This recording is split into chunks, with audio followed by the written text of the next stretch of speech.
Welcome to Rock Ministry TV. Rock Ministry TV hadir untuk membantu warga kerajaan sorga menggenapi panggilannya dalam Tuhan melalui konten audio visual dengan nilai Kingdom of God. Dengan moto We Help You to Fulfill Your Destiny, Rock Ministry TV menghadirkan 12 program berupa Bible Study, Kingdom Lifestyle, khotbah, renungan, kesaksian, dan banyak lainnya. Don't forget to subscribe and be ready to become representative of Christ's Kingdom.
Shalom warga kerajaan, kami sangat bersuka cita karena tidak ada satupun yang dapat menghalangi kita untuk dapat beribadah dan merasakan kasih serta anugerahnya. Melalui online streaming ini, kami percaya saudara akan diberkati dan kita bisa menyembah Raja di atas segala Raja. Mari siapkan hati, waktu, dan ajak anggota keluarga saudara untuk ikut menyanyi, menyembah Tuhan, dan fokus kepadanya. Catat dan renungkan khotbah yang dibagikan, ucapkan syukur atas kehadiran dan berkat Tuhan. Kami percaya melalui ibadah ini, kebaikan dan anugerah Tuhan tercurah atas kehidupan kita semua. Selamat beribadah, Tuhan Yesus memberkati.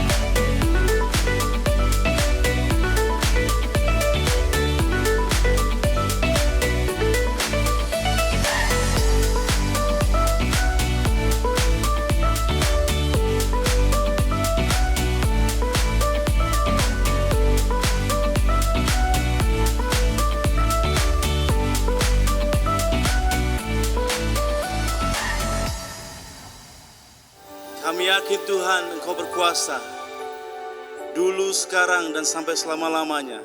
Engkau memerintah di bumi ini Tuhan. Terpujilah namamu Tuhan, sebab Engkau berkuasa atas hidup kami. Kami naikkan syukur kami kepadamu. Haleluya. Terima kasih Tuhan.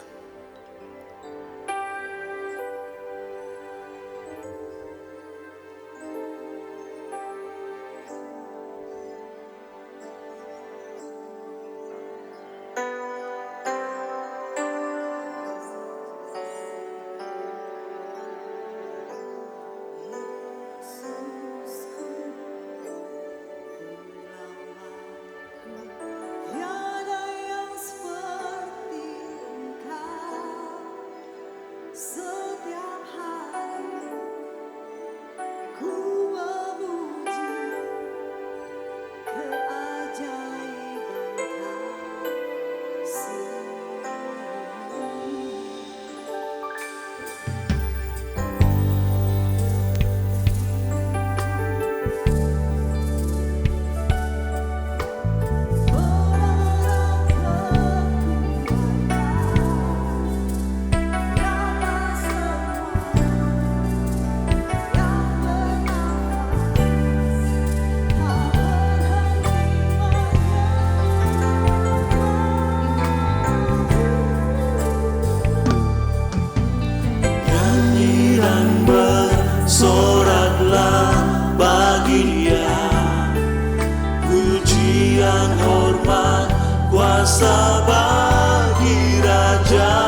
bersuka atas perbuatanmu.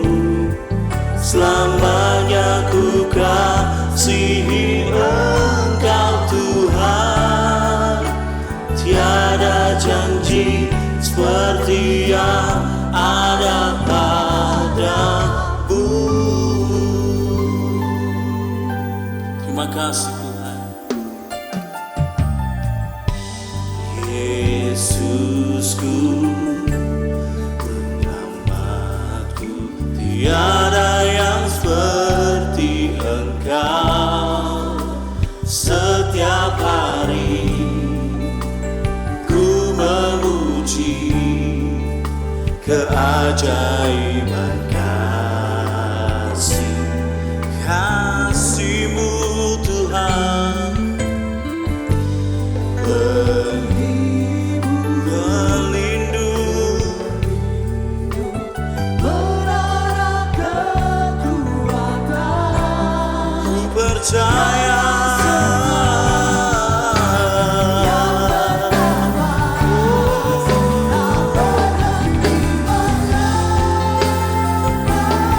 Hai umat kudusnya, nyanyi dan bersoraklah. Soraklah bagi Dia. Amin. Pujian, hormat, kuasa bagi Raja.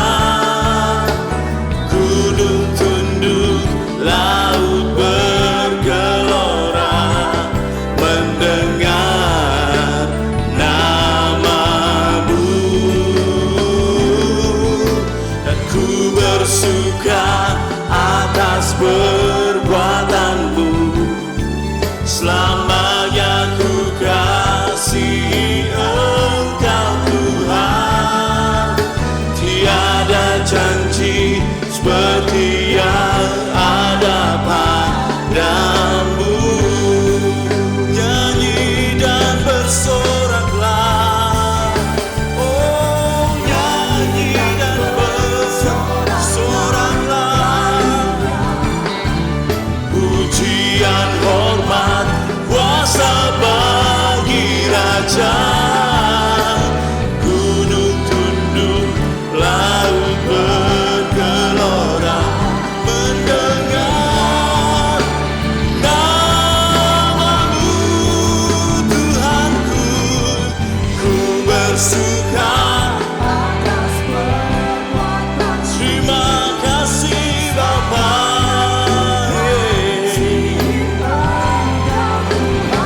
Amin. Tiada janji seperti yang ada padamu. Nyanyi dan bersoraklah. Nyanyi dan bersoraklah bagi Dia. Kuasa bagi Raja. Gunung tunduk, laut bergelora mendengar nama-Mu. Dan ku bersuka atas perbuatanmu. Selamanya ku kasihi Engkau Tuhan. Ada pada tiada janji, tiada janji seperti-Mu. Tiada janji seperti yang ada padamu.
nyanyi Hosana bagi Rajaku yang duduk di tahta.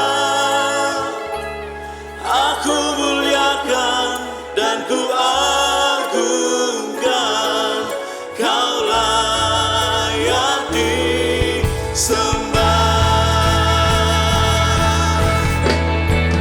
Ku agungkan Yesus Raja. Dia berkuasa dan layak disembah. Ku agungkan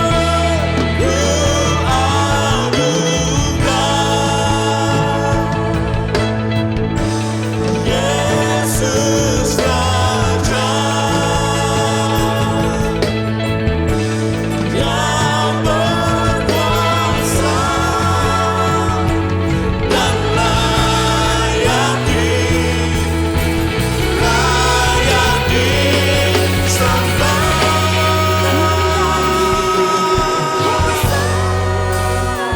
Haleluya bagi Rajaku yang duduk di tahta. Dan aku muliakan dan ku agungkan, kau layak disembah.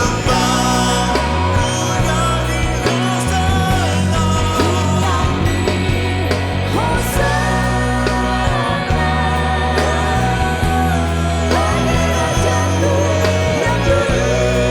nyanyi aku muliakan dan ku agungkan, kau layak disembah.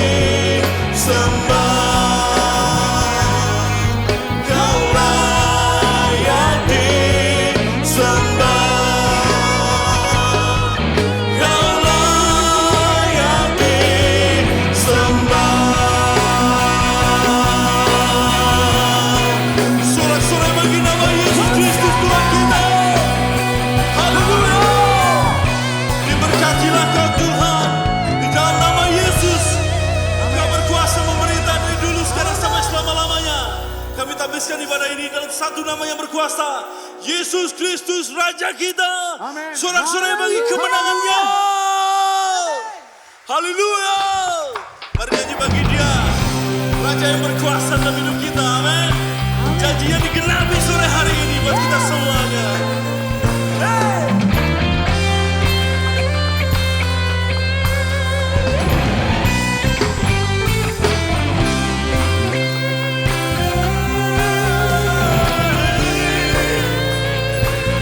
Thank you, Lord.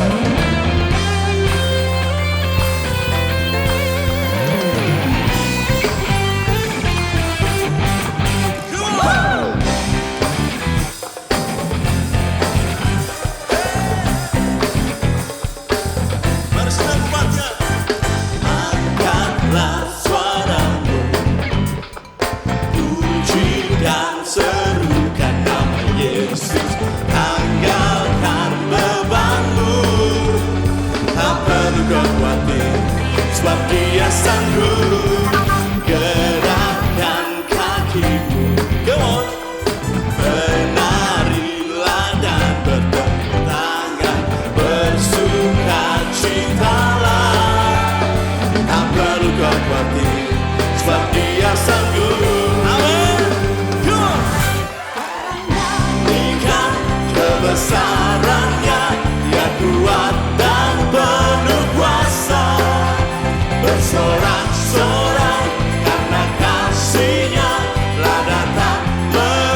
nyanyi bagi Dia.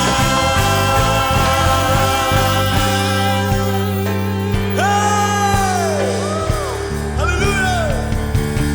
Terbang tinggi di awan bersamamu dalam kemuliaan, sebab firman-Mu teguh menopang, ku kan aman di dalam-Mu Tuhan. Yang percaya sorakan haleluya.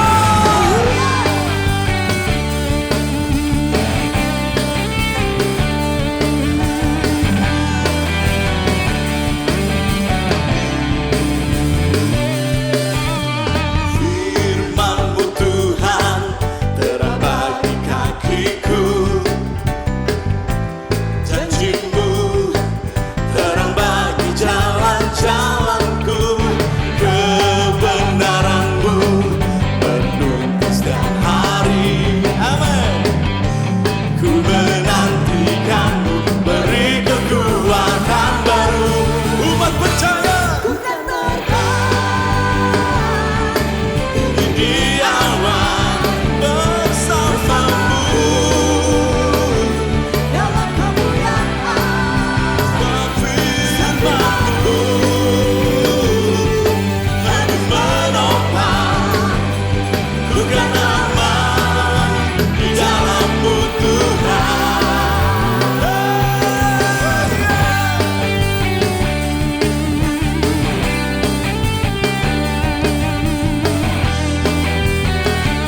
Kalau biasa Tuhan, firman-Mu Tuhan terang bagi kakiku, janji-Mu terang bagi jalan-jalanku, kebenaran-Mu menuntun setiap hari. Ku menantikan-Mu, beri kekuatan baru.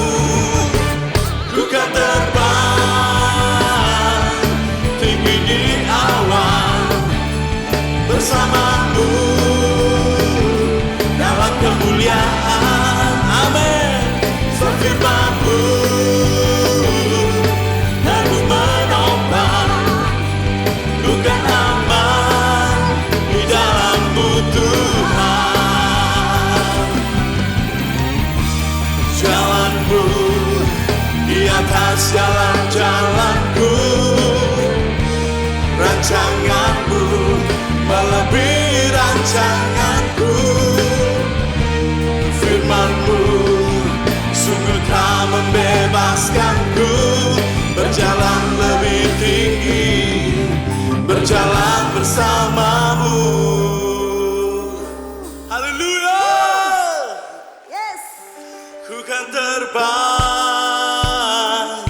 tinggi di awan, amin, bersama-Mu,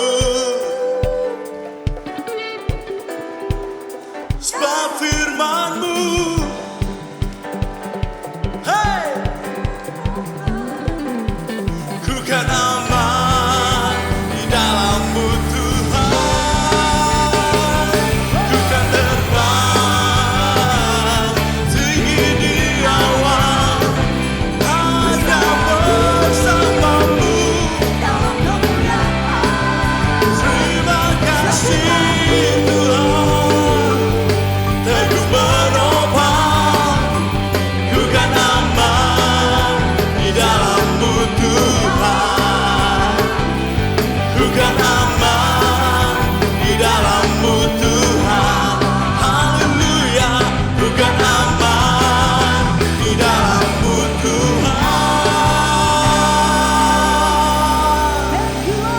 Yeah. Haleluya. Kami percaya Tuhan, sungguh kami percaya. Terima kasih Abah. Terima kasih Tuhan.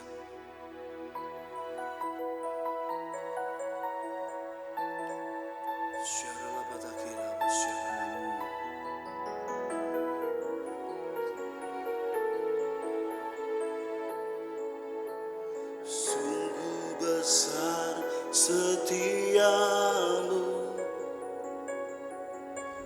Kau nyatakan bagiku. Kau Bapa yang selalu mengerti isi hatiku. Kemuliaan-Mu Kau janjikan, aku tetap percaya.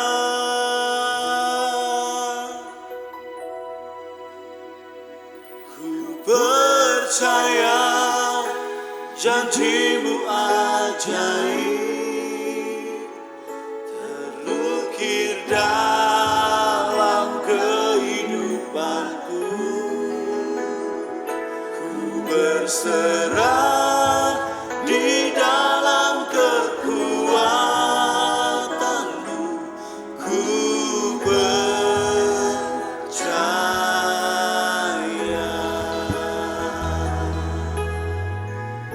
Haleluya.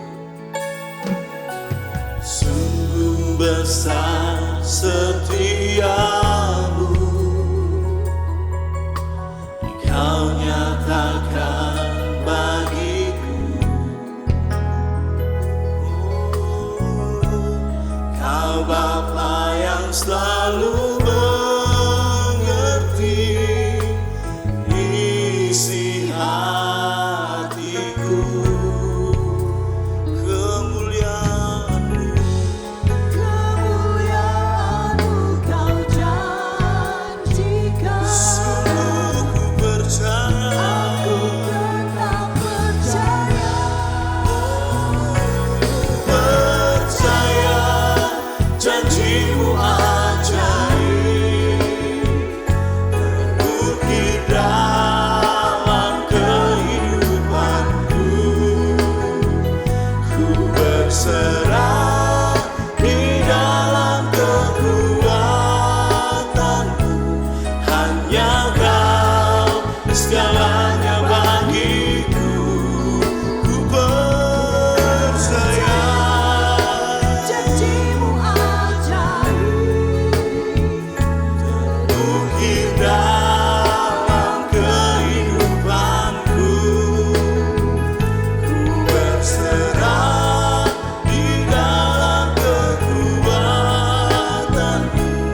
Ku percaya. Haleluya. Percaya janji-Mu ajaib terukir dalam kehidupanku. Ku berserah di dalam kekuatan-Mu. Hanya Kau segalanya bagiku. Sungguh ku percaya terukir dalam kehidupanku. Ku berserah di dalam kekuatan-Mu. Ku percaya. Ku berserah di dalam kekuatan-Mu. Ku percaya. Ku berserah di dalam kekuatan-Mu. Ku percaya.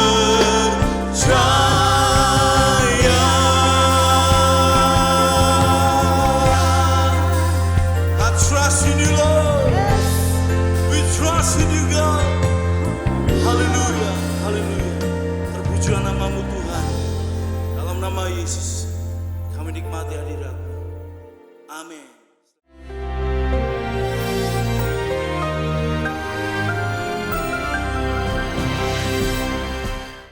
Dalam perjalanan iman kita, di dalam kita menerima mentoring daripada para guru-guru kita.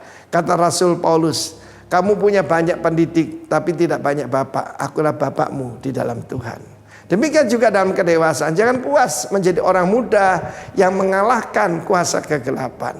Sebab kita harus menuju menjadi dewasa penuh dan menjadi bapak-bapak yang mengenal Dia yang telah ada sejak semula, yaitu Kristus.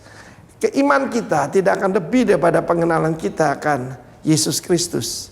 Bahkan Kristus Yesus yang telah ada, yaitu di sebelah kanan Allah Bapa itu. Karena itu perjalanan iman kita yang dimulai dari Gilgal, Kristen lahir baru, kemudian Bethel, Kristen penuh Roh Kudus, dan Jericho, Kristen amanat agung KAA, tidak berhenti sampai di sana. Tinggallah di Jericho, kata Elia. Tuhan menyuruh aku menyeberang Yordan. Yordan, Yarden, the descender, sungai yang menurun, sungai kematian. Dan ada banyak orang bingung sampai di sini, karena banyak orang inginnya up. Tetapi kadang-kadang Tuhan izinkan kita mengalami, yaitu dihina, direndahkan. Sebab Tuhan berkata dalam 1 Yohanes 2:15, janganlah mengasihi dunia dan segala benda-benda yang ada di dunia. Sebab barang siapa mengasihi dunia dengan yang ada di dalamnya, kasih Bapa tidak ada pada orang itu. Ya, sebab semuanya itu yaitu keinginan ataupun nafsu mata. Nafsu daging mata bisa lapar loh, hati-hati. Nafsu daging dan keangkuhan hidup tidak berasal daripada Bapa. Karena itu ketika kita menyeberang Yarden, menyeberang Yordan, itulah yang kita mati terhadap diri sendiri.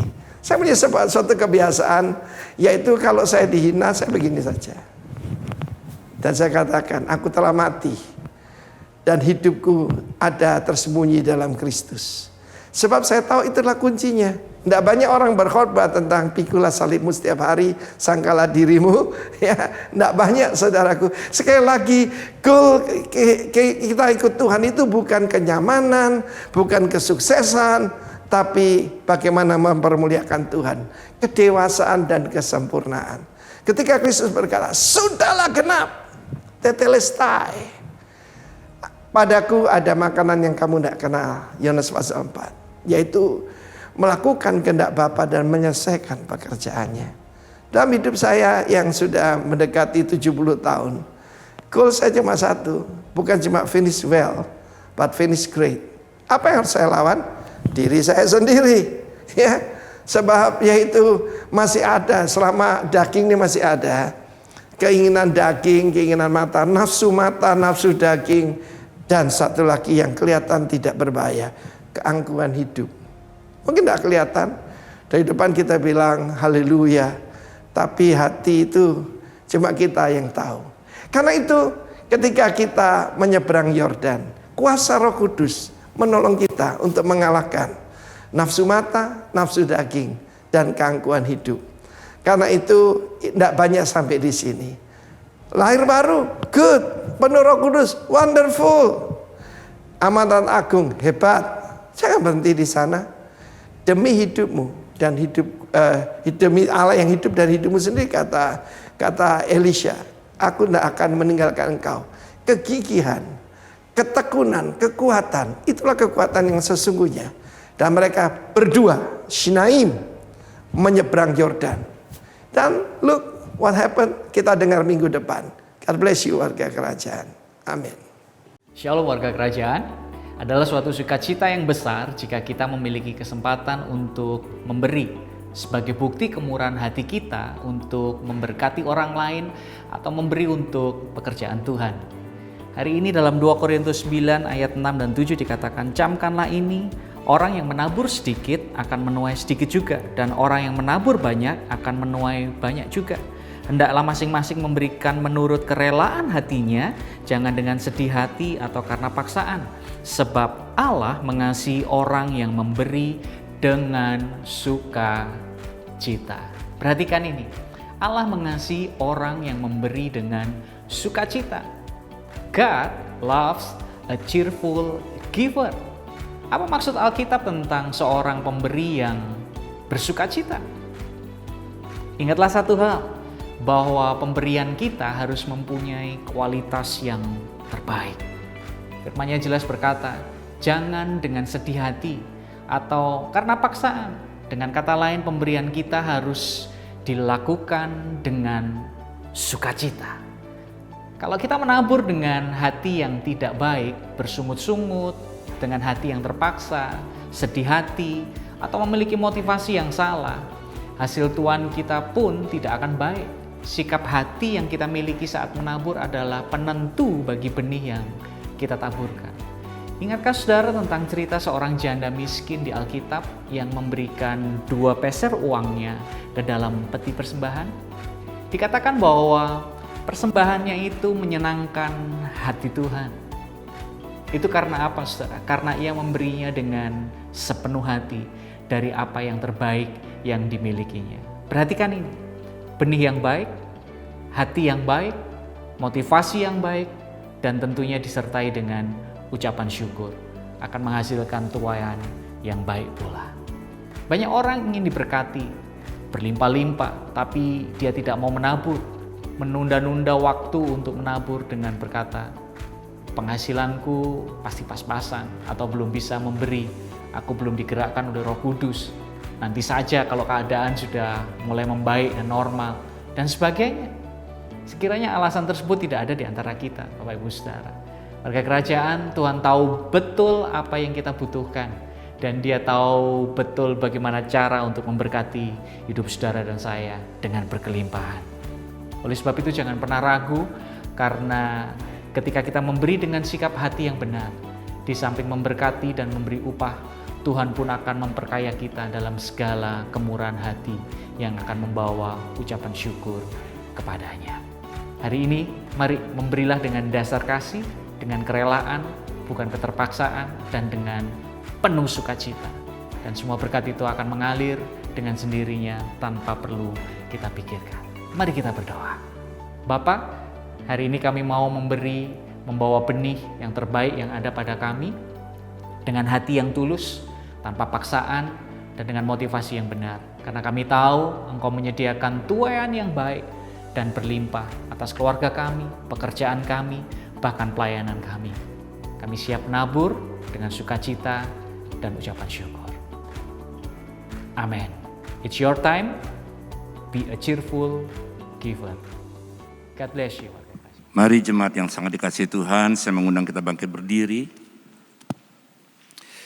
Dan kita satukan hati di dalam doa. Kami tahu Tuhan, di dalam keadaan apapun, sesulit yang terjadi yang Tuhan izinkan, orang yang hidupnya berkenan di hadapan Tuhan akan keluar lebih daripada pemenang. Karenanya biarlah hidup kami yang masih banyak kekurangan, Tuhan perlengkapi, Tuhan tambahkan, Tuhan berikan kemampuan, sehingga hidup kami makin hari makin diperlengkapi oleh firman-Mu, sehingga kami dibuat untuk tidak menyimpang ke kanan dan ke kiri. Kami dimampukan untuk berjalan di dalam kebenaran-Mu, untuk hidup kami menyenangkan Tuhan dan menjadi berkat buat banyak orang. Biarlah sore hari ini kami nyatakan siap untuk menerima akan firman-Mu, merenungkan bahkan melakukannya. Untuk satu hal, biarlah nama Tuhan dipermuliakan. Dalam nama Yesus, haleluya, sama-sama kita boleh katakan amin. Silakan duduk saudaraku yang kasih Tuhan. Shalom.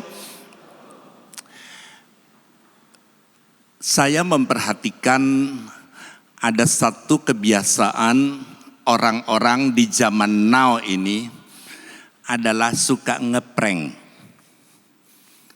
Ya, saudaraku, dibohongin, dan orang yang dibohongin ini ketika panik dan takut, ketakutan dan kepanikannya itu dinikmati. Makin takut, makin panik, makin percaya bahwa itu sungguh-sungguh terjadi, kebohongan itu terjadi. Yang ngeprank itu sangat menikmati.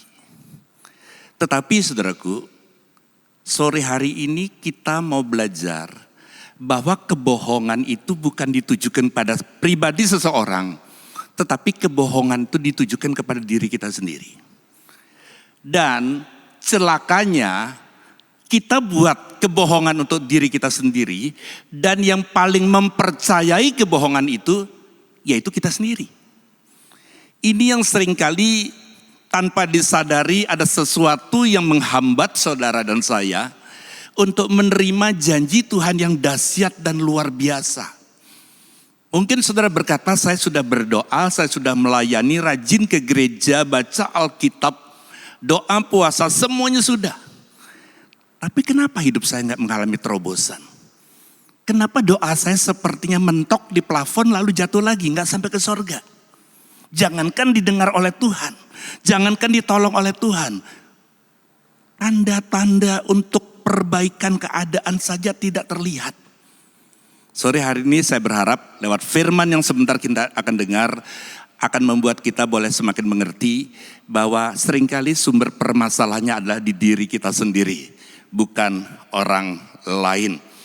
Saya akan mengajak kita lihat satu janji Tuhan yang luar biasa dalam Yohanes pasal 14 ayat yang ke-12 sampai ayat yang ke-15.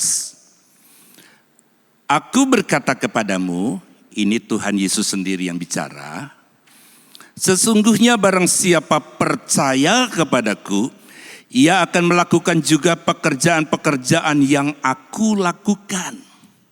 Janji Tuhan itu luar biasa. Ya, apa yang aku lakukan, saudara dan saya dijanjikan sanggup untuk melakukannya. Bahkan pekerjaan-pekerjaan yang lebih besar daripada itu. Sebab aku pergi kepada Bapa, dan apa juga yang kamu minta dalam namaku, tidak dibatasi apa. Apapun yang kamu minta di dalam namaku, kata Tuhan Yesus, aku akan melakukannya, supaya Bapa dipermuliakan di dalam Anak. Jika kamu meminta sesuatu kepadaku dalam namaku, aku akan melakukannya. Ya, janjinya luar biasa. 15. Jikalau kamu mengasihi aku, kamu akan menuruti segala perintahku. Perhatikan kata menuruti. Ya, menuruti segala perintahku. Bahasa aslinya menuruti adalah tairio. Tairio itu mempunyai arti melakukan dan menjaga. Orang tidak akan melakukan sebuah perintah kalau dia tidak percaya kepada yang memberikan perintah. Yang kedua, tidak percaya dengan isi perintahnya. Jadi kalau saudara nggak percaya kepada Tuhan, sulit saudara taat kepada firman Tuhan. Yang kedua, menjaganya. Menjaga itu artinya sesuatu yang disayang-sayang. Kalau saudara punya satu barang, mungkin handphone, mungkin jam tangan, atau mungkin apa saja.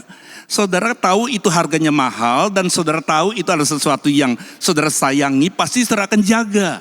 Saudara tidak mungkin meletakkan dia sembarangan, bahkan sering-sering kadang-kadang belum dipakai, sudah dilihat bahwa barang itu tidak hilang, tetap ada di tempatnya. Kenapa? Karena kita sayang. Nah begitu juga kalau kita menuruti perintah Tuhan, kita bukan cuma sekedar melakukannya, tetapi kita menjaganya. Kenapa? Karena kita mengasihi Tuhan yang memberikan perintah kepada kita.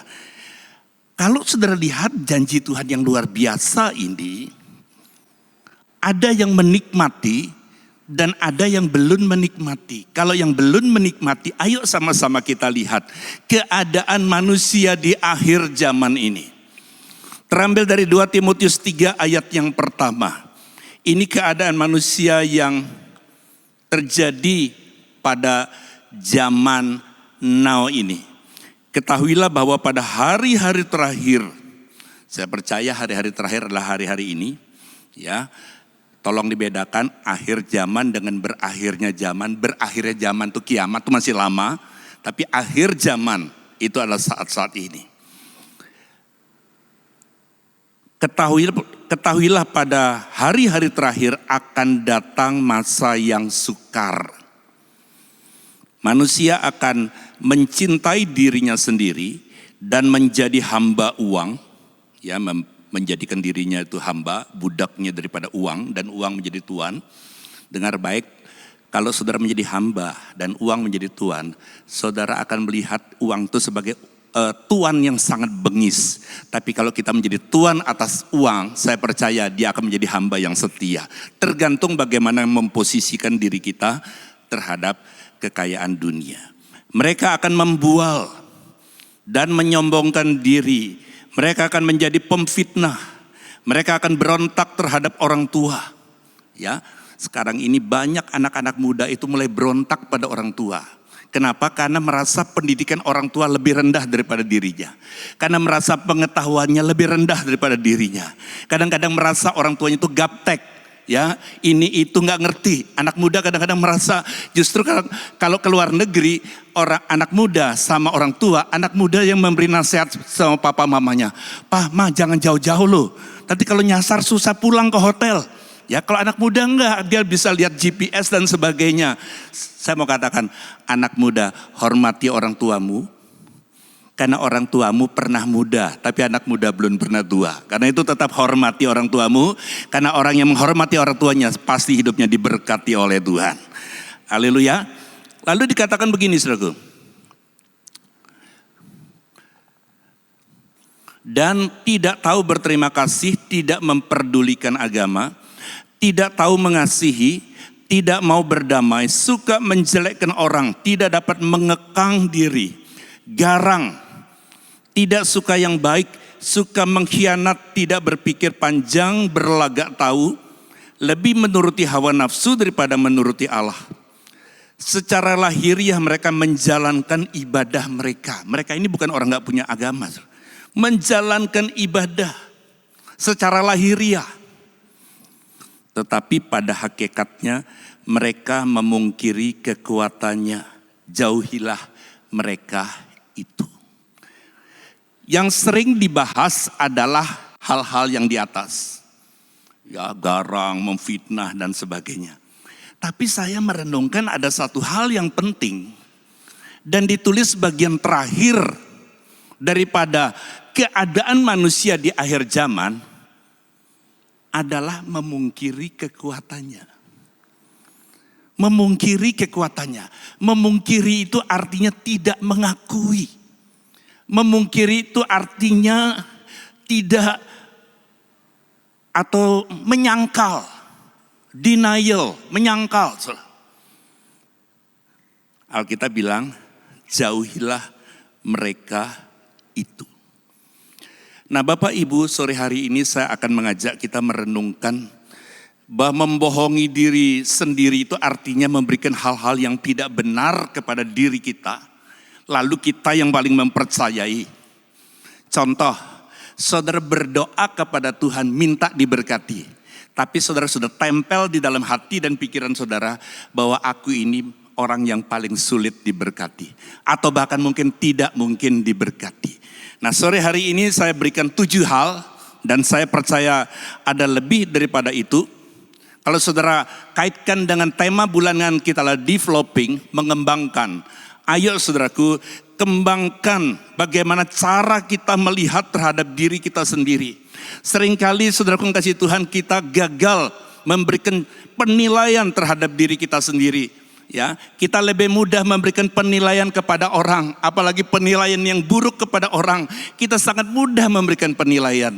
Tetapi saudaraku, ya, bulan depan saya juga akan sampaikan tentang bagaimana kita memimpin diri kita sendiri.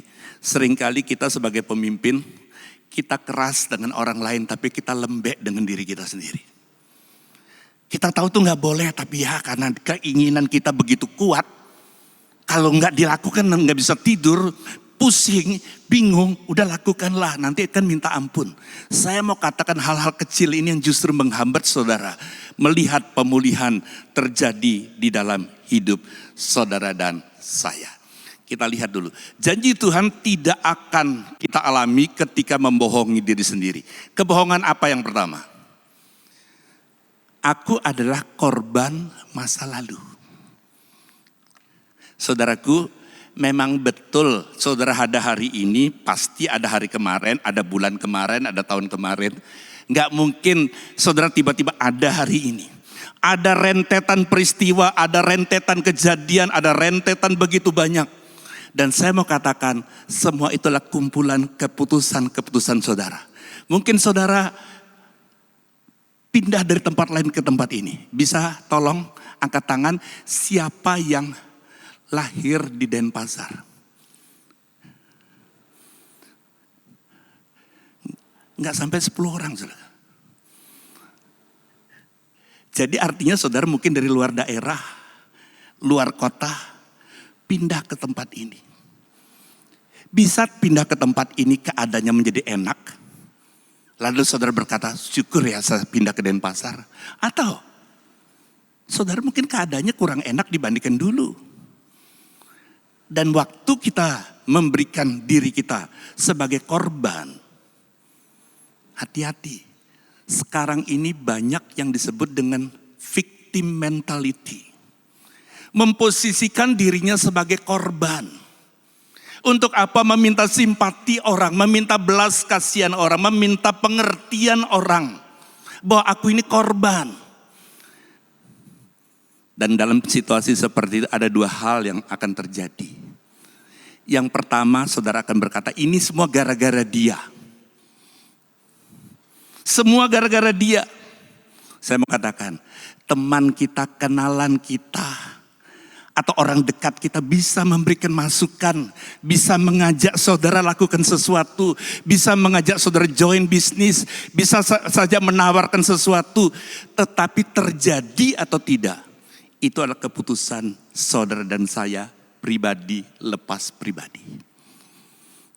Saya pernah melakukan keputusan yang salah, tapi saya tidak menyalahkan orang yang memberikan saran. Karena sayalah yang mengambil keputusan. Orang boleh memberikan saran, orang boleh mengajak, orang boleh memberikan masukan, tapi keputusan kembali kepada kita. Hal yang pertama adalah seringkali itu gara-gara dia. Hal yang kedua, seandainya saya dulu kuliah ya, sekarang saya nggak susah seperti ini. Seandainya dulu saya nggak nikah sama dia, kadang saya nggak sesusah ini. Seandainya saya tidak pindah ke Denpasar, Nah, seringkali keadaan itu membuat kita merasa kita korban. Padahal semua itu adalah hasil keputusan kita. Itu kebohongan pertama yang kita letakkan pada diri kita, dan kita paling mengaminkan kebohongan-kebohongan itu. Sebenarnya apa? Firman Tuhan katakan Filipi 4:13, segala perkara dapat kutanggung di dalam Dia, di dalam Yesus yang memberikan kekuatan kepadaku. Artinya setiap saudara jangan punya mental sebagai korban. Saudara harus punya mental pemenang apapun keadaannya. Aku keluar lebih daripada pemenang. Amin, saudaraku, berikan tepuk tangan bagi Tuhan kita. Bahkan dalam terjemahan bahasa Inggris, bukan lebih daripada pemenang, more than conqueror. Lebih daripada penakluk. Artinya kalau saudara dari perentetan kejadian gak enak, menderita di masa lalu sampai hari ini saudara enak. Atau di masa lalu saudara enak, lalu hari ini saudara merasa gak enak. Saudara tetap berani berkata, aku hari ini ada semua karena pertolongan dan kebaikan Tuhan. Tidak ada yang dikorbankan. Korban cuma cukup satu. Yesus Kristus Tuhan di atas kayu salib yang telah berkorban untuk saudara dan saya. Sehingga kita boleh diselamatkan. Kita bukan korban masa lalu. Hal yang kedua, kebohongan yang kedua. Aku sudah terlalu tua untuk melakukan itu.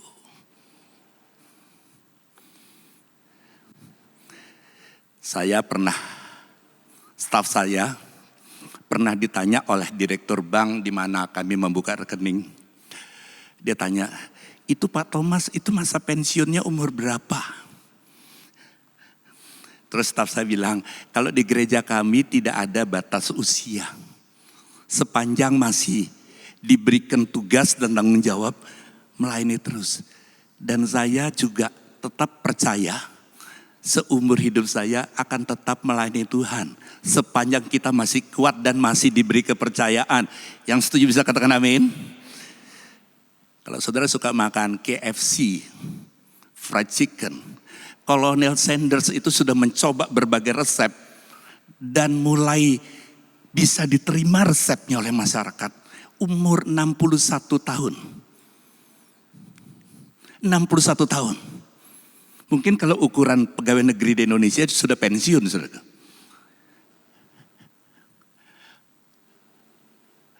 Siapa lagi? Ada beberapa contoh, saya coba catat di sini. Leonardo da Vinci melukis lukisan Mona Lisa yang sangat terkenal, usia 51 tahun. Jadi sebenarnya usia itu cuma angka. Katakan bersama saya, usia cuma angka. Usia cuma angka. Ya 50, 60, 70 cuma angka. Tetapi semangat yang saudara perlu gali itu tidak bisa dibatasi oleh usia. Nah seringkali orang merasa tua. Tapi begini saudaraku, saya tidak mau merasa tua, tetapi saya perlu berhati-hati di dalam bertindak. Contoh, saya jalan perlu hati-hati supaya tidak kepleset. Karena teman saya, istrinya jalan, kepleset, jatuhnya posisinya berlutut, tempurung lututnya ini pecah. Operasi ke luar negeri hampir 0,5 M, ganti, spare partnya mahal saudaraku. Tempurung lutut ini, ya karena kepleset jatuhnya posisinya berlutut begitu. Pecah tempurungnya. Kita perlu hati-hati. Mengendarai mobil hati-hati, jalan hati-hati. Banyak orang hati-hati, tapi ngomong gak hati-hati. Hati-hati loh saudara. Mulut kita itu mulutmu harimau. Hati-hati berkata-kata, apalagi perkataan kita tidak mempermuliakan Tuhan. Dan saya sangat percaya, waktu saudara belajar hidup hati-hati, tidak kenal usia. Ya, saya percaya usia kapanpun Tuhan akan tetap pakai kita. Apa kata firman Tuhan? Sampai masa tuamu aku tetap dia, dan sampai masa putih rambutmu aku menggendong kamu.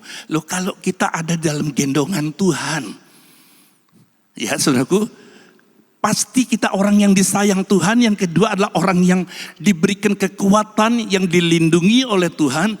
Dan saya sangat yakin dan percaya, berapapun usia kita, ayo jangan pernah merasa terlalu tua. Yang ketiga, kalau aku sudah punya itu, pasti aku akan bahagia. Itu tinggal saudara terjemahkan. Itu bisa pekerjaan. Kalau saya sudah punya pekerjaan, saya akan bahagia. Itu bisa diartikan pasangan hidup. Kalau saya sudah punya pasangan hidup, pasti saya bahagia. Ya, itu bisa dibicarakan tentang apa? Kekayaan apa saja. Tapi ada banyak orang sudah memiliki yang tadinya belum dimiliki. Ternyata nggak bahagia. Saya kasih contoh, saudara. Di antara banyak contoh.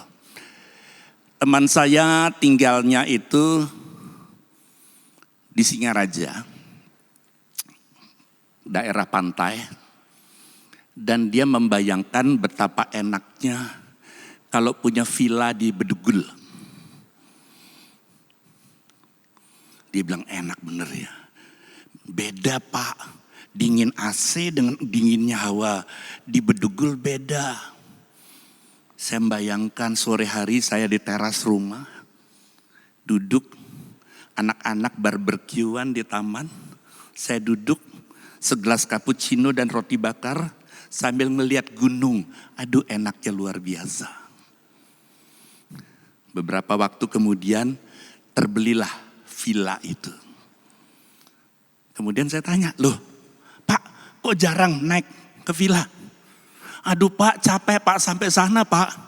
Kan kunci kamar saya pegang Pak. Betul halaman dibersihkan tukang kebun. Tapi kunci kamar kan saya yang pegang. Sampai di sana Pak, istri saya ngepel dulu, bersih-bersih dulu. Ya, sudah keburu capek, udah gak nikmatin lagi. Saya nyesel Pak, lebih baik saya nyewa hotel, datang dalam keadaan bersih, pulang sudah gak tahu urusan. Ini salah satu contoh. Dari banyak contoh seringkali kalau kita belum memiliki, kita cuma membayangkan enaknya saja. Ayo hari ini, jangan saudara berpikir kalau punya itu yang belum aku punya, aku pasti bahagia. Ayo kita sama-sama belajar. Aku harusnya bersyukur dengan apa yang sudah aku punyai hari ini. Yang mengerti bisa katakan amin. Itu yang akan membuat saudara akan menikmati hidup ini menjadi lebih indah. Ketika saudara belajar bersyukur, dan bersyukur itu adalah perintah daripada Tuhan. 1 Tesalonika 5:18, mengucap syukurlah dalam segala hal. Bukan waktu keadaan baik. Mengucap syukur jangan nunggu keadaan baik, tetapi bersyukurlah maka keadaanmu yang tidak baik akan menjadi baik. Sebab itulah kehendak Allah di dalam Kristus Yesus bagi kamu. Kalau saudara melihat di sini bahwa ternyata mengucap syukur itu adalah perintah Tuhan. Bersyukurlah. Nah cuma seringkali kita kan merasa, Pak keadaan sepi gini, toko lagi sepi. Ya omset nurun gimana mesti bersyukur Pak. Mestinya kita bersyukur bahwa hari ini kita diizinkan hidup, hari ini kita diizinkan menikmati penyediaan Tuhan. Hari ini saudara bisa menghirup oksigen dengan gratis. Sementara ada begitu banyak orang di rumah sakit untuk menghirup oksigen dia harus bayar, harus pakai selang, tidak bebas berjalan-jalan, terbaring di rumah sakit. Bukankah itu semua karena kebaikan dan pertolongan Tuhan? Seringkali kita melupakan kebaikan Tuhan. Sinar matahari menikmati dengan, ya saudaraku, banyak orang melakukan sesuatu yang rutin itu membosankan. Sebenarnya kita perlu belajar menikmati sesuatu yang rutin. Saya pernah bersaksi di sini, selama COVID-19 kamar saya panjangnya 8 meter. Saya berolahraga, jalan 8 meter itu mondar-mandir selama 45 menit. Orang bilang enggak bosan Pak. Memang bosan secara daging. Memang bosan, memang menjemukan. Dan terlihat lucu. Kenapa enggak di luar saja atau di pematang sawah jalan atau di tempat-tempat yang enggak banyak kendaraan, di sanalah jalan. Kenapa di kamar? Saudaraku, memang membosankan. Tapi saya melatih perasaan saya ini bisa dikendalikan oleh pikiran saya. Perasaan kita bilang bosan, pikiran saya mau sehat. Seringkali orang susah mengendalikan diri karena dia tidak melatih keputusannya, langkahnya, tindakannya. Dia tidak latih berdasarkan pikiran, dia latih berdasarkan emosi. Perasaan ini liar saudaraku, tidak bisa dikendalikan. Perasaan kita tergantung keadaan. Kalau kita ketemu orang yang baik dengan kita, iya saja dengan kita senang. Ketemu orang yang nentang, ketemu orang yang selalu berseberangan dengan kita nggak suka, kita nggak sejahtera. Jangankan dengar perkataannya, dekat aja sudah nggak sejahtera. Dan perasaan kita ini fluktuatif, naik turun. Suasana enak kita senang, suasana nggak enak. Contoh, begitu AC mati aja langsung kita jengkel. Kita marah-marah, kita nggak menikmati. Tapi kalau pikiran kita itu bisa berhitung. Kalau saya lakukan ini, saya manfaatnya apa, ruginya apa, untungnya apa. Kalau saya lakukan ini, manfaatnya apa, ruginya apa. Saya perlu ingatkan lewat kesempatan ini. Hati-hati dengan pinjaman online. Habis gimana Pak? Nggak ada uang, itu kan paling murah Pak. Nggak ada jaminan Pak, nggak perlu naruh sertifikat, nggak perlu naruh BPKB Pak. Langsung Pak dapat Pak. Nggak disurvei Pak, langsung terima Pak. Betul, saudara nggak perlu taruh BPKB dan sertifikat. Tapi yang dijaminlah nama baik saudara. Hati-hati dengan ini. Saya bicara ini karena saya mengasihi saudara. Ya, jadi belajarlah untuk bersyukur dengan apa yang saudara sudah miliki hari ini.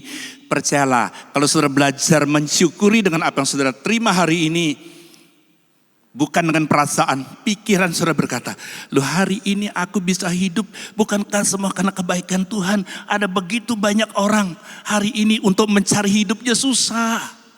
Tapi aku diizinkan hidup semua karena kebaikan Tuhan. Saya sangat yakin dan percaya itu yang akan buat saudara bisa menikmati sukacita di dalam Tuhan dengan ucapan syukur. Yang keempat, kebohongan yang keempat. Tenang saja, nanti semua akan pulih sendiri. Kalau bahasa yang umum, badai pasti berlalu. Ada orang bilang, roda berputar sekarang di bawah, nanti satu saat pasti di atas. Kalau saudara cuma sekedar tenang saja, tidak akan mengubah keadaan. Karena firman Tuhan Matius 7 ayat 7 katakan, mintalah maka kamu apa? Mintalah maka kamu apa? Akan diberi. Saudara sudah minta, belum diberi, minta. Karena saudara percaya kalau aku minta pasti diberi. Sudah minta, belum diberi, minta lagi. Setelah minta jangan lupa hal yang kedua. Carilah maka kamu akan mendapatkannya. Saudara coba sudah minta, enggak diberi. Gunakan yang kedua, cari. Tidak mendapat apa-apa, cari. Tidak ada hasilnya, cari. Sepanjang saudara percaya bahwa firman itu adalah ya dan amin. Karena tidak mungkin Tuhan yang memerintahkan lalu Tuhan yang menyangkal, memungkiri, ataupun mengkhianati kita. Enggak mungkin. Cari. Tidak dapat, cari. Karena firmannya berkata carilah maka engkau akan mendapatkan. Nah banyak kali orang cuma berdoa minta. Tidak cari. Kenapa? Saya sudah berdoa sama Tuhan, Pak. Tenang aja Pak, nanti akan pulih sendiri. Setelah minta, cari, ketuklah pintu. Harus posisinya benar, jangan tembok saudara ketok. Tidak akan pernah dibukakan. Artinya saudara harus mengarahkan permohonan saudara ke alamat yang benar, pintu sorga. Dan saya sangat yakin dan percaya apa yang dikatakan oleh Yesus sendiri dalam Matius 7 ayat 7 ini. Ayat yang ke-9, perhatikan. Adakah seorang daripadamu yang memberi batu kepada anaknya jika ia meminta roti? Atau memberi ular jika ia meminta ikan? Mintalah maka kamu akan diberi. Yang setuju bisa katakan amin. Itu kata Tuhan, bukan kata saya, ya kan? Cuma diberinya itu apa? Ya, minta roti pasti tidak diberikan batu, itu janji Tuhan. Minta roti tidak diberi batu, kenapa? Batu tidak ada gunanya. Batu tidak bisa membuat saudara sehat. Batu tidak bisa membuat saudara menjadi bertumbuh. Saudara minta roti bisa saja saudara diberi nasi goreng. Bisa saja saudara diberi nasi babi guling, nasi uduk atau mie ataupun apa. Yang pasti bukan batu. Artinya bisa saja kita menerima berbeda dengan apa yang saudara doakan. Tapi yakin satu hal, Tuhan melakukan sesuatu yang mendatangkan kebaikan bagi orang yang mengasihi Dia. Haleluya saudaraku, berikan dulu tepuk tangan bagi Tuhan. Atau memberi ular jika ia meminta ikan. Waktu saudara minta ikan, bisa saja saudara dapat sate. Bisa saja saudara mendapat yang lain. Tetapi yang pasti bukan ular. Karena ular membahayakan hidup saudara. Mungkin hari ini saudara minta sesuatu dan saudara sebenarnya sudah menerima. Tapi tidak persis dengan apa yang saudara harapkan. Lalu saudara bilang, kok saya gak dijawab Tuhan ya? Bisa saja Tuhan sudah jawab saudara. Tetapi mungkin jawaban Tuhan itu berbeda. Tapi satu hal yang pasti bukan batu dan bukan ular. Karena itu membahayakan hidup saudara dan saya. Yang kelima, kebohongan yang kelima. Aku selalu kalah bersaing dan aku selalu gagal. Aku gak punya modal, gak punya latar pendidikan, SDM gak banyak. Aku tinggal di desa, latar belakang keluargaku berantakan, atau banyak hal. Sehingga saudara selalu melihat saudara adalah orang yang kalah dan gagal. Ada seorang profesor membuat eksperimen. Di sebuah ruangan 3 kali 3 meter, ruangan kosong gak ada apa-apa. Diletakkan sebuah tonggak kayu, kira-kira tingginya 3 meter. Dan di atas, di plafon rumah, diletakkan sebuah ember, isinya air es. Dan diletakkan, dan gagang daripada ember itu ada tali ke bawah. Dan tali itu diikat dengan sesisir pisang. Dimasukkan 4 ekor monyet kera ke dalam ruangan itu. Dan dilihat apa yang terjadi dalam eksperimen itu. Kera yang pertama coba memanjat tonggak kayu untuk meraih pisang. Waktu dia berhasil menyentuh pisang dan pisang itu ditarik, yang didapat bukan pisangnya, tapi guyuran air es dari ember di atas itu yang membuat dia basah dan kedinginan dan dia turun. Di bawah dia gemeter, dingin, dan teman yang berikutnya coba naik. Dan 4 monyet itu gagal untuk mendapatkan pisang itu. Satu monyet yang di kamar itu dibawa keluar dan diganti dengan monyet baru yang belum pernah menyaksikan peristiwa itu, dimasukkan dalam ruangan. Dan coba dilihat apa yang terjadi. Monyet yang baru masuk ini jelas dia lihat pisang ya, dia nggak peduli dengan monyet yang lain, dia coba naik ke atas untuk meraih pisang itu. Dan 3 monyet yang sudah pernah tersiram air es naik dan berusaha menarik turun monyet yang di atas. Mungkin dengan bahasa monyet, kamu nekat, aku ini udah kedinginan loh, gak dapat apa-apa, udahlah turun, ngapain naik. Mungkin bahasanya seperti itu, ditariklah turun. Dan gak jadi, diganti monyet yang lama tadi yang sudah pernah siram air, dibawa keluar satu, dimasukkan monyet yang baru. Dan itu berulang.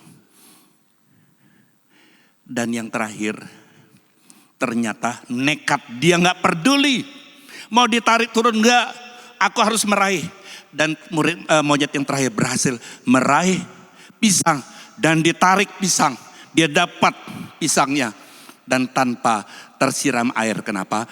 Karena air di ember sudah habis menyiram 4 teman yang lain. Ini gambaran apa? Seringkali kegagalan orang lain, ketidakberhasilan orang lain, kita jadikan pelajaran sehingga kita sendiri mengalami kegagalan sebelum mencoba. Dan itu yang seringkali tertanam di pikiran kita. Temanku aja yang lebih hebat aja gagal, temanku aja yang modalnya lebih gede aja gagal, dia aja sudah nyoba berkali-kali gagal, apalagi aku. Nah saudaraku, kebohongan-kebohongan ini yang seringkali kita tanam di pikiran kita, sehingga kita merasa nggak mungkin bisa sebelum kita mencoba. Tapi sore hari ini kita mau belajar apa yang firman Tuhan katakan. Jangan engkau lupa memperkatakan Taurat ini, tetapi renungkanlah itu siang dan malam, supaya engkau bertindak hati-hati, harus hati-hati. Apalagi COVID-19 ini, saudara perlu menjaga protokol kesehatan, hati-hati sesuai dengan segala yang tertulis di dalamnya. Sebab dengan demikian perjalananmu akan berhasil dan engkau akan beruntung. Banyak orang berhasil tapi tak beruntung. Ada banyak beruntung tapi gak berhasil. Beruntung ya uangnya makin banyak tapi rumah tangganya gagal, anaknya narkoba dan sebagainya. Tapi janji Tuhan kita menjadi orang yang berhasil dan beruntung. Tapi lebih daripada itu, kehendak Tuhan bukan cuma berhasil, saudara berbuah dan buah itu tetap. Yang setuju bisa katakan amin. Ya saudaraku, jadi hal yang kelima ini perlu saudara tanam dan ubah cara kita memandang diri kita sendiri. Karena saya percaya kalau cara kita memandang diri kita sendiri salah, saudara akan sulit untuk melangkah seterusnya. Di awal salah, saudara salah. Contoh, kalau saudara pasang kancing salah, mungkin kancingin nomor 2 saudara taruh paling atas. Selanjutnya sampai di bawah salah pasang kancing. Karena di awal itu sesuatu yang penting, cara kita memandang diri kita sangat menentukan keputusan yang akan saudara lakukan selanjutnya. Masih 2 lagi, yang ke-6. Tidak ada yang bisa mengerti tentang aku.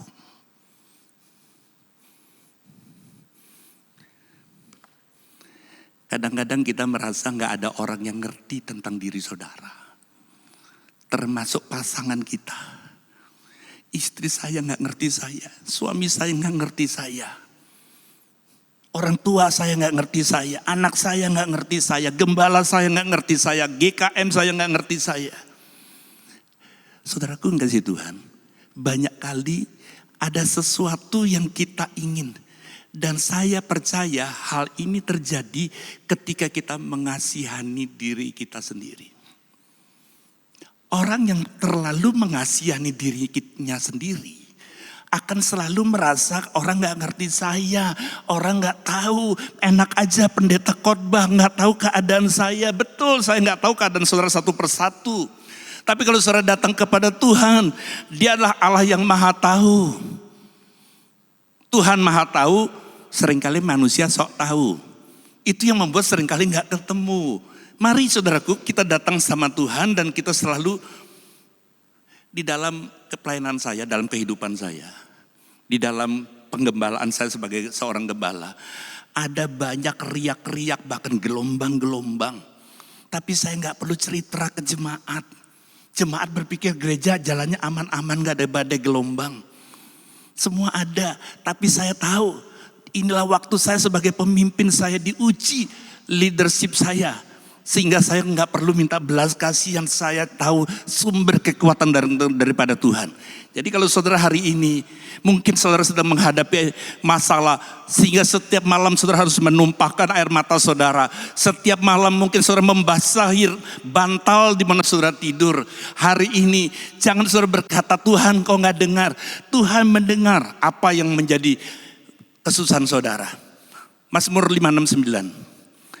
Sengsaraku engkaulah yang menghitung-hitung. Bukan cuma Tuhan sekedar tahu, Dia menghitung-hitung. Air mataku kau taruh di dalam kirbatmu. Bukankah semuanya telah kau daftarkan?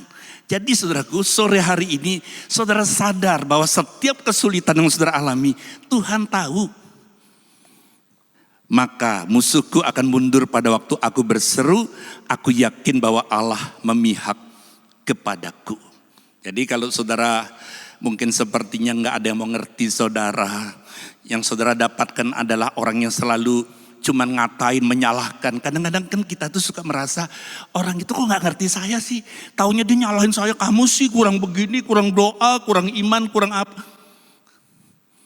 Saudaraku kasih Tuhan, sebaliknya kita ayo jangan buru-buru menghakimi orang yang mengalami masalah. Kamu ketemu masalahnya nih, mungkin teguran Tuhan, kamu kurang doa sih, ya mungkin kamu kurang bener sih, kamu gak ngasih perpuluhan sih, ada banyak hal. Jangan cepat menghakimi orang. Kalau sekarang lebih tinggi lagi menjaksai, menuntut. Saya mau katakan jangan menuntut orang lakukan kalau kita gak bisa lakukan itu untuk orang itu. Jangan menuntut pasangan kita lakukan sesuatu kalau kita sendiri tidak bisa melakukan hal yang sama untuk pasangan kita. Karenanya saudaraku, mari kita belajar untuk hal yang ke-6. Dan ini hal yang ke-7. Kebohongan yang 7. Aku bukan seperti orang lain. Bisa ini dan itu. Lalu kita merasa, saya kan gak punya talenta Pak. Saya mau katakan, memang betul tidak semua diberikan 5 talenta. Ada yang 2, ada yang 1. Tidak ada tanpa talenta. Gak ada. 0 talenta gak ada. Tuhan tidak pernah menciptakan saudara dan saya tanpa talenta. Ada. Cuma karena satu seringkali kita simpan dalam tanah. Lalu hari ini saudara rasanya bingung. Ayo temukan mungkin talenta yang saudara tanam selama ini di dalam tanah. Saya percaya itu sanggup untuk dikembangkan. Saya akan mengutip sebuah kesaksian daripada salah satu kesaksian di dalam Komsel online. Bapak ini jualan makanan di sebuah rumah dan rumahnya itu letaknya di sebuah gang. Ya, jadi tentu namanya di gang ya orang-orang yang tahu saja yang beli belanja order ke rumah makannya. Nah waktu terjadi COVID-19 ini mulai turun sampai tidak ada order, tidak ada yang belanja. Lalu kemudian berunding istrinya gimana ya? Mungkin karena rumah kita di gang, gak ada orang tahu, ayo kita jualan di jalan raya. Lalu kita gak punya tempat gimana? Gampang, kita bawa meja. Bawalah meja, letakkan di pinggir jalan, tentu di trotoar bukan di tengah jalan, di trotoar dan jual makanan. Hari pertama gak laku, kedua ketiga mulai agak laku, hujan lebat. Baru buka hujan. angkat makanannya, bawa ke dalam lagi, pulang ke rumah, mejanya bawa pulang, ini makanan gimana masih banyak, dibungkusin, bagi ke tetangga-tetangga. Besok lagi, hujan lagi. Lalu berpikir gimana mau nyetop hujan, ini kan memang musimnya musim hujan. Lalu kemudian dia dapat hikmat, dia beli payung yang besar. Ya, kan saudara sering lihat orang meja dilubangin dikasih payung ya saudaraku. Mejanya itu kemudian dilubangin, dia kasih payung dan kemudian dia jualan. Ya namanya baru-baru kan kalau lagi hujan kan sepi. Lalu kemudian dia sambil duduk, dia memandangi payung itu.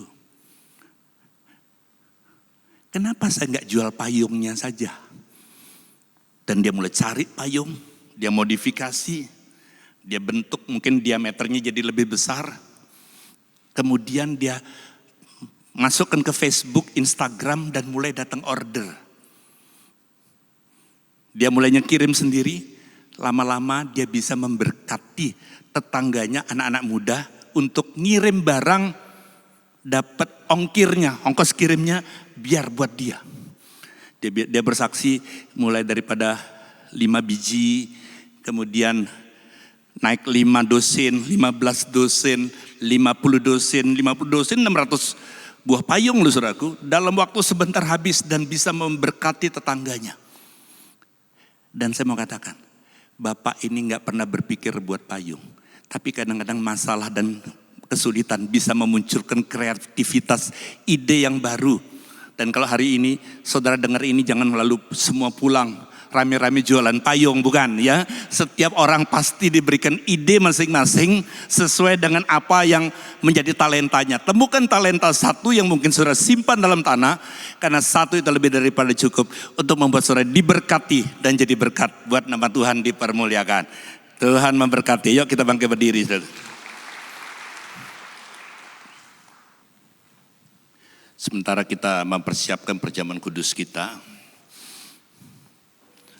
mungkin selama ini saudara sudah merasa sudah melakukan hal yang baik, sudah menjadi pelaku firman, sudah rajin berdoa, sudah rajin ke gereja, sudah taat mengembalikan persepuluhan.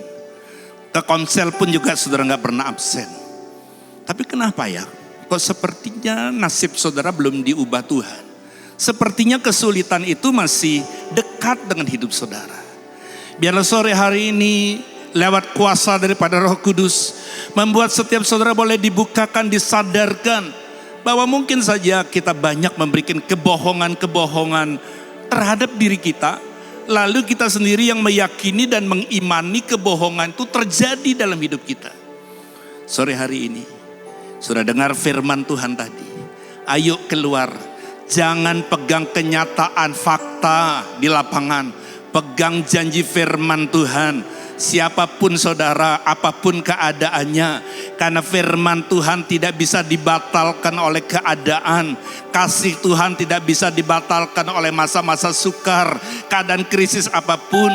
Tergantung bagaimana kita mengkondisikan untuk Tuhan melihat saudara menjadi pribadi yang layak untuk diubahkan, menjadi pribadi yang layak untuk diberkati, menjadi pribadi yang layak untuk diangkat tinggi.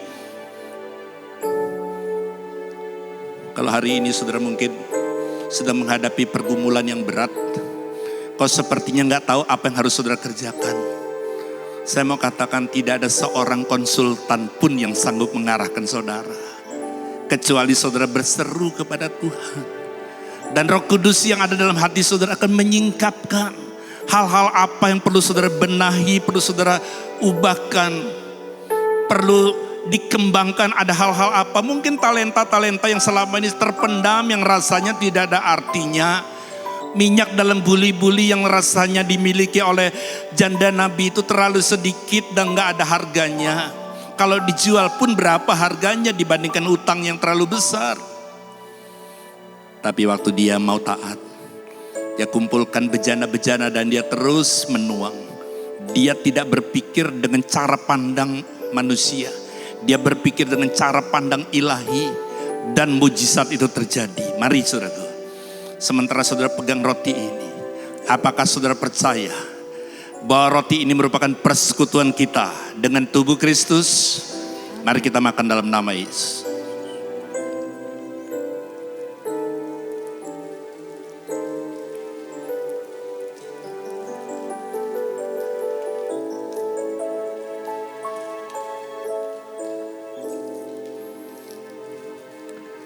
Kalau saudara percaya Yesus kuasanya tidak pernah berubah, dulu, sekarang, bahkan sampai selamanya. Kalau saudara percaya Yesus adalah Yehova Rafa, Allah yang sanggup menyembuhkan. Waktu saudara meminum anggur ini, sepanjang saudara punya iman percaya, saudara yang hadir pada ruangan sore hari ini dalam keadaan sakit, saat ini Tuhan akan sembuhkan saudara dalam nama Yesus. Sepanjang saudara percaya kepadanya. Apakah saudara percaya bahwa cawan yang atasnya kita ucapkan syukur merupakan persekutuan kita dengan darah Kristus? Mari kita minum dalam nama Yesus.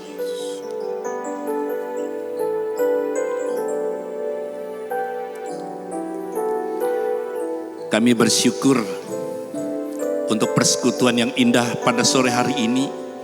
Kami boleh dipersatukan dengan tubuh dan darah Kristus, sehingga sore hari ini kami akan melihat yang sakit disembuhkan dalam nama Yesus. Rumah tangga yang bermasalah sore hari ini, hati suami istri dipulihkan, disatukan kembali dalam nama Yesus. Tidak lagi menjadi korban, tidak lagi merasa itu semua gara-gara dia, tapi semua berkata, aku mau diubahkan untuk melihat pasanganku diubahkan. Biarlah berkat Tuhan atas setiap saudara, membuat saudara boleh melihat hal-hal indah. Dan percayalah, Tuhan sanggup memberikan lebih daripada apa yang sanggup saudara doakan. Dalam nama Yesus, sama-sama kita katakan amin. Silakan duduk, saudara. Mari kita satukan hati, kita akan bersyafaat bagi bangsa. Kami melepaskan damai sejahtera Tuhan bagi bangsa dan negara kami, Tuhan. Kami memberkati pemimpin bangsa kami, Bapak Presiden Jokowi dan Wakil Presiden Ma'ruf Amin, ya Tuhan. Kiranya hikmat daripada Tuhan turun atas pemimpin kami ini, sehingga setiap keputusan yang mereka ambil adalah yang datang daripada Engkau sendiri. Semua itu untuk membawa bangsa kami menjadi bangsa yang besar, ya Tuhan. Kami berdoa untuk setiap jajaran pembantu daripada pemerintahan kami ini, Tuhan. Baik yudikatif, legislatif, Tuhan. Kiranya Tuhan juga memberkati mereka. Ada kesatuan hati, Tuhan. Ada satu visi yang dilakukan oleh mereka, baik yang di pimpinan pusat maupun sampai ke daerah-daerah, Tuhan. Ada kesinergian kerja yang sama, ya Tuhan. Satu visi hanya untuk Indonesia, ya Tuhan. Kami melepaskan berkat bagi Indonesia. Tuhan memberkati Indonesia. Tuhan menyinari Indonesia dengan wajahnya dan memberi kasih karunia. Tuhan menghadapkan wajahnya dan memberi damai sejahtera. Bahkan Tuhan membuka berkat-berkat dan mencurahkan bagi bangsa Indonesia, ya Tuhan.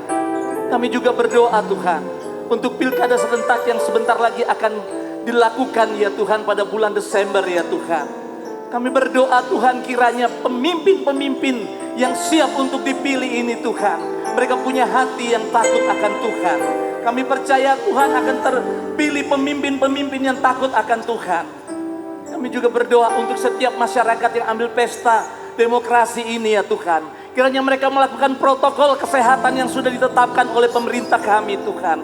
Biarlah pilkada ini berjalan dengan damai. Pilkada boleh berjalan dengan baik, ya Tuhan. Kami juga berdoa, Tuhan, untuk gereja kami. Kami berdoa untuk gereja-gereja. Kami berdoa ada kesatuan hati daripada gereja-gereja. Tuhan memberkati setiap orang yang sudah Engkau pilih untuk memimpin umat-Mu, ya Tuhan. Kami berdoa untuk misionaris yang Engkau utus, Tuhan. Kiranya Engkau selalu menyertai mereka. Hikmat daripada Tuhan, kasih daripada Tuhan selalu menyertai orang yang Engkau pilih untuk mencapai segala apa kebenaran-Mu, ya Tuhan. Ini doa kami yang kami naikkan hanya di dalam nama Tuhan kami, Yesus Kristus. Angkat kedua tangan ke saudara dan terimalah damai sejahtera, sukacita, hikmat yang daripada Tuhan, yang membuat setiap saudara mampu membedakan mana yang benar, mana yang salah. Kalau sepanjang saudara hidup dalam kebenaran, saudara akan melihat janji Tuhan yang besar dinyatakan dalam saudara.